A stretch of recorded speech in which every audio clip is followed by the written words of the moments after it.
আমার গাছে কিন্তু লঙ্কা পেকেছে আর আমি সেই লঙ্কাই তুলতে এসেছি। 2-3 দিন ধরে দেখেছিলাম যে এই লঙ্কাটা একটু একটু লাল হচ্ছে আর আজকে একদম লাল হয়ে গেছে। আর তোমাদেরকে তো আমি এই লঙ্কা গাছের পুরোই আপডেট দিচ্ছিলাম কিছুদিন বাদে বাদেই। আর এখন যখন সেই লঙ্কা পেকে গেছে তো তোমাদেরকে না দেখিয়ে কি করে হারভেস্ট করে নিই।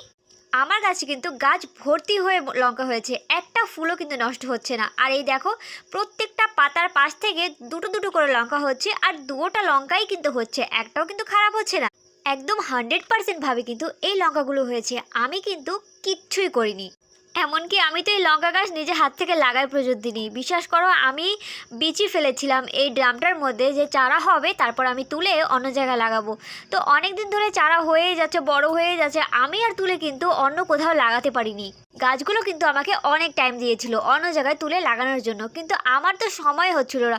পরে যখন আমার সময় হলো তখন কিন্তু এই লঙ্কা গাছে লঙ্কা চলে এসেছিলো। আর তখন আমি যদি তুলে আরেক জায়গায় লাগাতাম তাহলে কিন্তু আমার লঙ্কা গাছগুলো মরে যেত।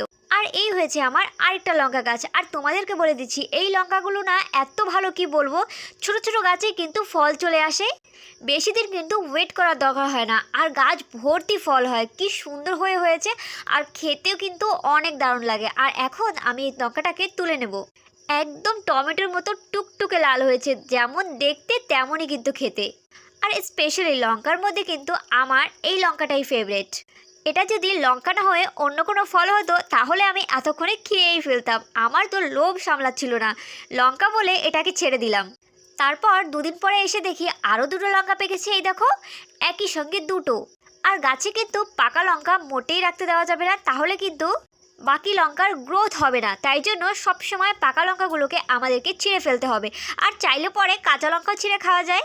আমার কিন্তু আর বাজার থেকে লঙ্কা কিনে খেতেই হবে না, আমি তো অনেক বেশি খুশি। সো ভিডিওটি ভালো লাগলে লাইক শেয়ার কমেন্ট করো, আমার চ্যানেল নতুন আসলে সাবস্ক্রাইব করে দিও।